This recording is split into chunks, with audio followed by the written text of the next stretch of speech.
Eu vou começar um relato com um pastor evangélico. Então,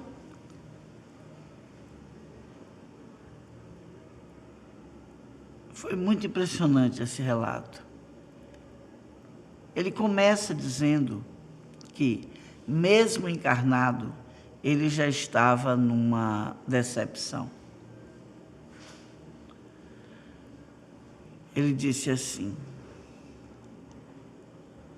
a evangelização foi mudando. A evangelização, com o passar do tempo, foi mudando, não é? Passou-se a interferir muito mais no livre-arbítrio das pessoas. Passou-se a se utilizar o medo. Eu dirigia um templo, não era muito pequeno, mas não era um templo de capital, as capitais do mundo. Era um templo de uma cidade do interior, mas uma grande cidade do interior de São Paulo. E quando eu comecei, quando eu fiz o meu curso de pastor, e se tinha ali uma proposta muito forte de evangelização, de levar as pessoas para lerem a Bíblia. Não é? O que me levou, eu era católico, o que me fez sair do catolicismo, porque eu estudava muito a Bíblia e via muito que Jesus falava sobre adorar falsos deuses, adorar imagens. E aquilo me chocava muito, porque a Igreja Católica tem muita imagem, não é? Eu demorei de perceber também que isso não é um fator determinante. Não é um fator determinante. Que tem pessoas que olham para essas imagens como um símbolo, que traz para elas uma memória, um símbolo da ferramenta de uma fé. Não é? E se existem pessoas que olham para essas imagens e acreditam que o santo, realmente está ali de gesso, aí essa pessoa precisa ter maturidade espiritual, no que eu concordei com ele. Ele disse: é verdade, se a gente tem uma imagem, seja ela qual for, da Igreja Católica, ou de Krishna, ou dos orixás, do que for, como uma ferramenta de um símbolo que mobiliza a nossa memória, que mobiliza a nossa fé, ok. Não é? Agora, se a gente tem uma ferramenta e achar que aquilo ali realmente, aquele gesso ali é o Espírito do Santo que está ali dentro do gesso, aí falta maturidade espiritual nas pessoas, não é? Falta mais uma orientação, não é? Que não é isso. Então ele disse que é uma coisa que se afastou muito ele. Que outra coisa que afastou muito ele também foi o confessionário, porque esse confessionário era utilizado para também controle. Então ele disse que foi essas coisas que ele fez. Eu sou um decepcionado da fé. Então eu estava decepcionado com esse tipo de procedimento e entrei no processo da evangelização. Aí começou-se, eu tinha uma cobrança que eu tinha que botar não sei quantos fiéis, para ter não sei quantos fiéis na igreja, que pagasse X. Bom, e eu falei com ele, eu disse: mas olha, se tem uma congregação, se a gente aluga, um lugar para as pessoas se encontrarem, é justo que cada um de nós também ajude a pagar esse lugar. Não pode ser responsabilizar só uma pessoa só. Ele fez: não, mas não era disso que eu estou falando, eu estou falando de outra coisa. Eu já saí, eu abandonei, e eu sou uma pessoa que eu desencarnei muito, muito frustrado comigo mesmo, com muitas dúvidas. Eu era um fervoroso que desencarnei com muitas dúvidas. Minha partida foi lenta, eu tive uma doença muito séria, e, enfim, minha partida foi lenta, e quando eu cheguei no plano espiritual, eu estava em coma. né? Eu estava no hospital, estava em coma e desencarnei em coma, desencarnei dormindo, continuei dormindo e fui conduzido para uma colônia espiritual.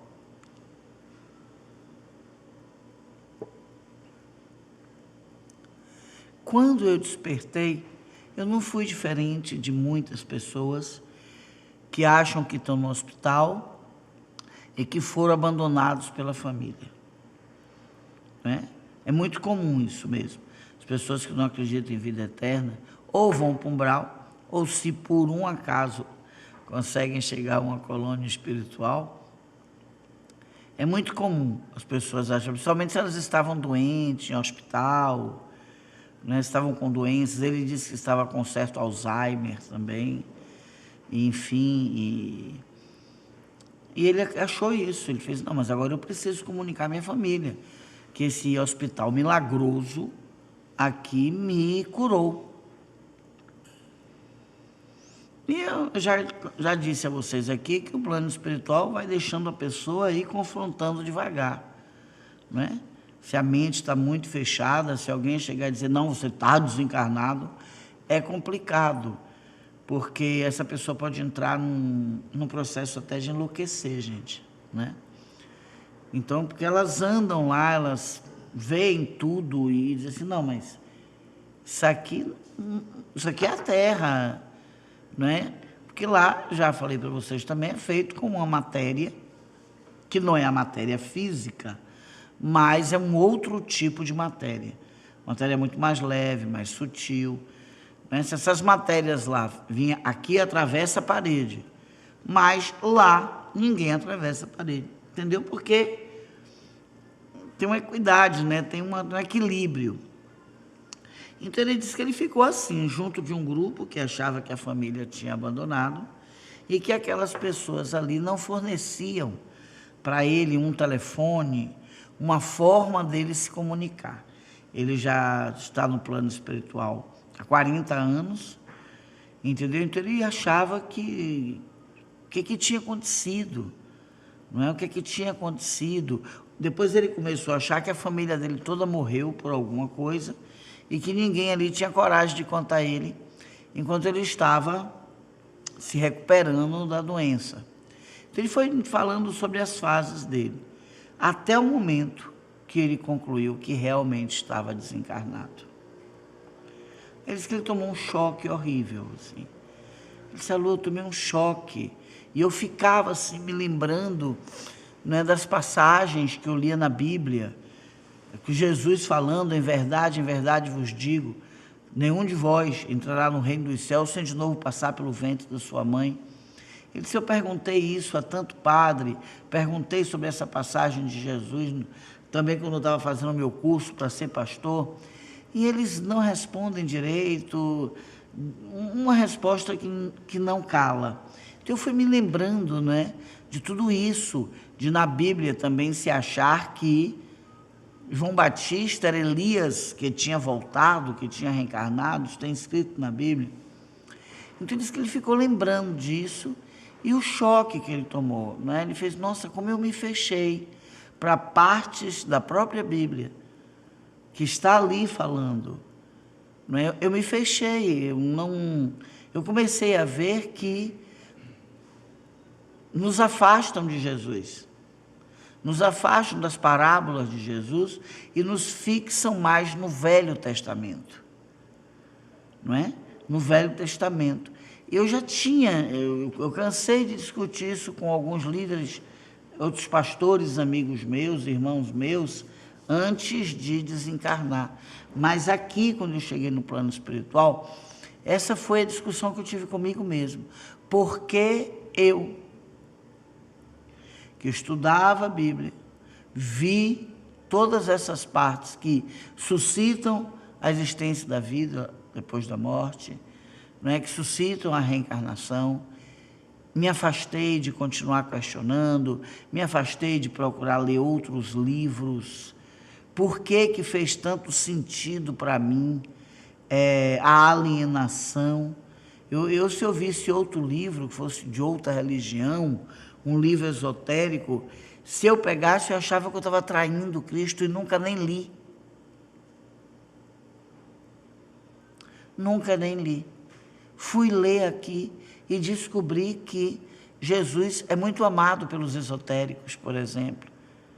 E um amor tão forte, tão bonito, quanto era o meu, não é? Que vivia no mundo da religião. Então, ele disse que para ele o que pegou mais nele, ele fez assim, claro, a saudade da família, os erros que a gente tem no planeta Terra, não é? Me pesou muito o fato de ter conduzido pessoas também para uma coisa mais fechada, mais alienada, não é? Eu me lembrava muito, quando eu leio aqui Jesus falando, hipócritas, vocês põem peso nos ombros das pessoas que vocês mesmos não conseguem carregar. Eu vi Jesus, né, está na Bíblia, ele falando isso para os fariseus. Todo o processo religioso que se tinha, que não aceitava ele.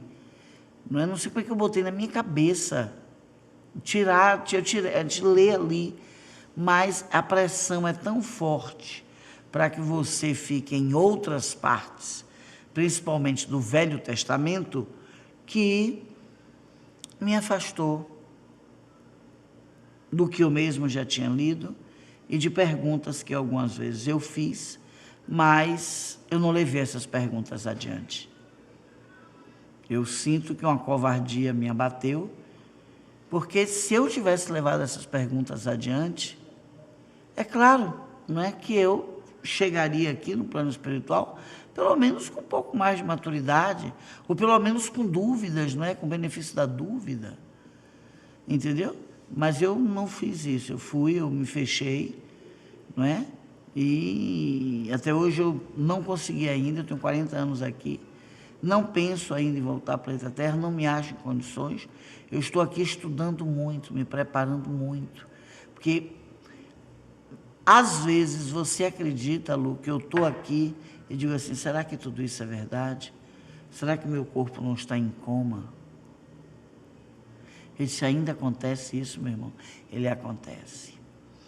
Às vezes acontece, e aí eu tenho que ir vivenciar uma série de coisas. Já fui ver a minha lápide no cemitério, eu pedi ao meu mentor para me levar, para eu confrontar com aquilo, olhar, ver meu nome ali e trazer esse dado de realidade, não é? Também já me equilibrei, tive condições de ver minha família, estive na minha casa, vi realmente que eles também falam que eu já estou desencarnado, tal e tal, e é um sofrimento que eles têm, e isso me pesa muito. O que mais me pesa é ver o sofrimento, porque eles também não acreditam, né?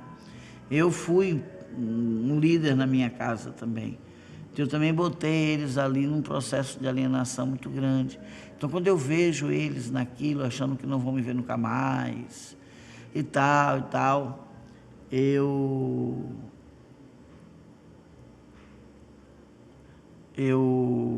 desculpe, família, eu perdi um pouco o fio da meada. Eu sinto o peso de vê-los assim, não é? Nessa dor, somente a mulher que foi minha esposa. Ele disse, mas você já tem 40 anos aqui, você então desencarnou cedo. Ele fez, eu desencarnei com 38 anos.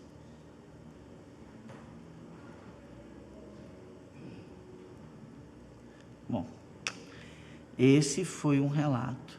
Por que eu escolhi esse relato? Porque ele traz isso, né? Coisas que ele leu na própria Bíblia, ele percebia que tinha ali uma orientação que eu afastava ele de Jesus e o aproximava mais do Velho Testamento, porque depois de Jesus, ele veio para trazer a boa nova, como se dizia, não é? O Velho Testamento um pouco obsoleto, né? Houve uma evolução ali. Jesus veio para nos evoluir, para tirar da Guerra Santa, para tirar dessas coisas, né? Os ensinamentos dele é para trazer evolução ao mundo. Então, eu escolhi esse por causa disso, assim, apesar de ele ter ali as reflexões, ter ali o questionamento, mas o peso o peso imposto nos ombros, que ele mesmo diz que se lembra muito dessa parte de Jesus falando na Bíblia. Ele disse: eu botei peso nos ombros dos outros e peso nos meus ombros. Até porque eu tinha amigos que eram pastor, mas que não levavam muito aquilo sério, não. Via aquilo até como um negócio, não é apenas era um negócio, era um ego, era uma forma de dizer aos outros que tem um título, não é? Que tem um título, mas não incorporava os ensinamentos, não, enfim. Então foi por isso que eu escolhi.